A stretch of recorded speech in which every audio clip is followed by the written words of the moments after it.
Welcome to Horse Racing Gamer, where champions are made. YouTube, what's going on? Horse Racing Gamer here. Today I'm going to give you guys the top 5 horses I'm currently looking at for the 2022 Kentucky Derby. Just a disclaimer, this is not financial advice, this is not wagering advice or anything along those lines. These are just 5 horses that I personally like the most after looking through each horse in the field, gathering some information, and just going off of kind of what I think may happen in the Derby. So if you guys are new, make sure to subscribe here to the channel. We mainly obviously do horse racing gaming content, but we do talk about horse racing in our live streams as well. So without further ado, let's get started. So starting off with the first horse who also drew post position 1, that is Mo Donegal. Mo Donegal is going off at 10-1. He's had 5 starts in his career, 3 first place finishes and 2 thirds. His most recent victory was a first place finish at 1 mile and an eighth at the Wood Memorial. That was a grade 2.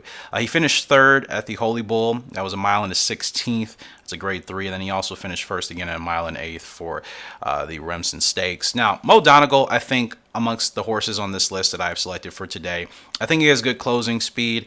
Again, we're not going to really know how any of these horses are going to handle this distance at 1.25 miles. That's kind of the whole point of the Derby. To test these horses to see which of them really have the endurance and possibly the pedigree, the long-term pedigree endurance to actually hit this 1.25 miles in good stride. I'm not sure if I can see Mo Donegal actually fighting at the front for 1st or 2nd. I could see him surely finishing in the top 5. That's why I have him selected. I've looked through all 20 horses in the field, and these 5 horses, including Mo Donegal, are the ones that I think have the best chance at finishing in the top 5. And also give you guys the horse that I'm personally pulling for to win the Derby. Whether or not the horse wins or not, it's not a big deal. I'll be playing a small wager, but nonetheless, I think Mo Donegal has a good chance to finish in the top 5, maybe a top 3, but I'm not sure if this horse will have enough to actually get the win. But nonetheless, that is Mo Donegal number 1. Next up with post position number 3 is Epicenter, going off at 7-2. Epicenter's had 6 career starts, 4 wins, and 1 place. Most recent win was the grade 2 Louisiana Derby at 1 mile and 3/16. In my notes, I have Epicenter. He looks like he's going to definitely be going for the lead in the early goings of this race. He needs to get a good break. I think he finishes pretty strongly. I think he has a little bit better closing speed and will maintain that through the stretch compared to Mo Donegal. So I think Epicenter, I know everybody's pulling for him. I don't think he'll win the race, but I think he will be there at the end, depending on who else he's running with. It's not a horse that I'm looking at to wager on for the win, but it won't surprise me to see Epicenter finishing in the top 3, maybe even the top 2, depending how the race unfolds. Again, I think he finishes strong. I think he'll be at the front, setting the pace with whomever else is there.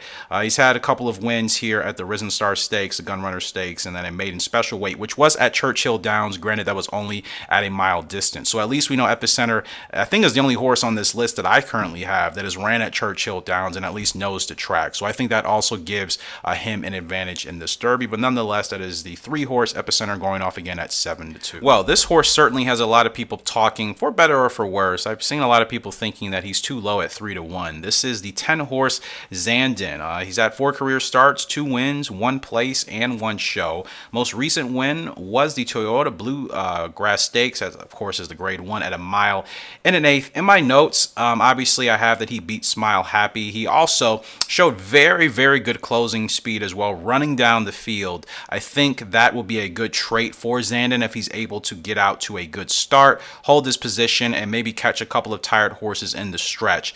3-1, though, I think is extremely low for this horse. I'm not sure why he is at those odds currently. Again, I think it's because he ran a lot of horses down previously that maybe has the public thinking he deserves that 3-1 tag, but I think that's a little bit low. I would prefer for him to be a little bit higher. Nonetheless, Zanden looks like a strong horse like the rest of the horses in this field. So again, it won't surprise me to see him maybe have a late surge. I feel like it's been a while in the Derby since we've had a horse come from a little bit off the pace and actually run down a couple of horses in the stretch. That would be very exciting to see. So I'll be looking out for Zanden in that regards. But he's going off at 3-1. I'm not liking that price, so I will be skipping out on that. But nonetheless, a 10-horse Zanden. Second to last horse on this list is the 12-horse Taba, going off at 12-1. I like the price on this horse. Taba's only had 2 career starts, but has won both of those races and received a victory at the Run Happy Santa Anita Derby, which again was a 1 1/8 for that grade 1.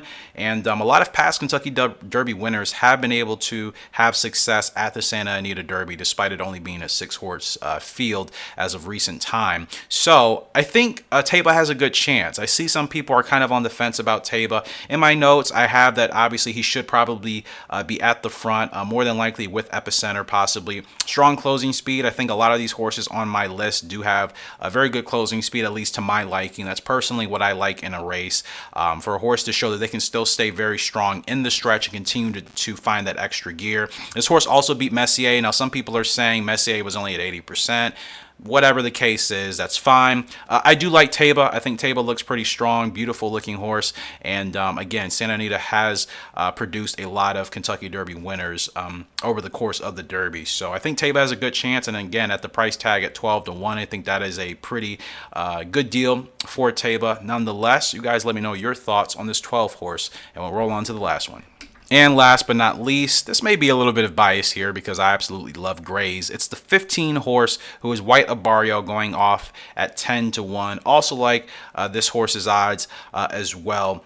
White of Barrio, 5 career starts, 4 wins, and 1 show. Most recent victory was at the Curlin, Florida Derby at a 1 1/8 in that grade 1. Also won the Holy Bull Stakes at a 1 1/16 for that grade 3. In my notes, I have, again, good closing strength and speed, but he seemed to be a little bit distracted. He needed a little guidance in the stretch. So I am a tad bit worried about that when it comes to this field in a crowd of over 100,000 people. I'm kind of worried that that may unsettle White of Barrio a little bit, and he may not be able to fight through it. We'll have to wait and see, though. Again, this is the horse I like the most, mainly because he's a gray, but also because I think he does actually look pretty strong. Tyler Gaffalione, I think, will do well to hopefully rein him in.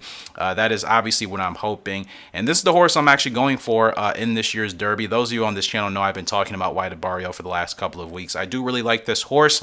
Again, I am worried on his focus, whether or not he'll be able to keep that with the environment of Churchill Downs in the Derby. But if Tyler is able to keep him focused, I think White of Barrio can be really strong in the stretch and give us something special. I feel like it's been a while since a gray has actually won the Derby, so I think that would be something pretty special. But nonetheless, guys, that is my top 5 picks for the Derby, not in any particular order. Like I said, White of Barrio is the horse I like the most, even though it may be a little bit of biasness aside because I just love grays. But let me know your thoughts. At the end of the day, we should all just enjoy the race for what it's worth. I'm not giving any advice at all. These are just the horses that I'm looking at and that I think have a really good chance of finishing in the top 5. And I wouldn't be surprised if any of these 5 horses obviously won the Derby. Feel free to let me know who you like in the comment section below. I'm not sure if I'll be doing any exotics. I'm still kind of figuring that out to see if it's worth playing. But White of Barrio is my personal pick. I do like the others that I mentioned in this video as well. So I'd be curious if you guys want to let me know who you like in the Derby. Of course, I'm sticking to my guns. So the horses that I usually like and I pick, those are the horses I stick to. I don't allow myself to be swayed by others' opinions. I don't think anybody should really be swayed, especially if you really do like a horse. At the end of the day, we're all kind of competing against each other. So we'll have to keep that in mind. I appreciate you guys' love and support on the channel. As always, if you enjoyed this, make sure to smash the like button. Helps out a lot. Not sure if I'll actually be live streaming or covering the Derby in any way. I'll try to do my best, but it depends on if I'm free during that time to actually live stream or cover the Derby as it's happening. Obviously, I won't be able to show the Derby because of copyright, but at least you know, streaming and just following along. I'll have to get some overlays or something up that I can place on the screen, but I'm kind of figuring out the logistics of that. Anyways, appreciate you guys' love and support on the channel as always. Until next time, it's Horse Racing Gamer signing out. Hope you all have a great and fantastic day. We shall see you later for the Derby. And bye. Welcome to Horse Racing Gamer, where champions are made.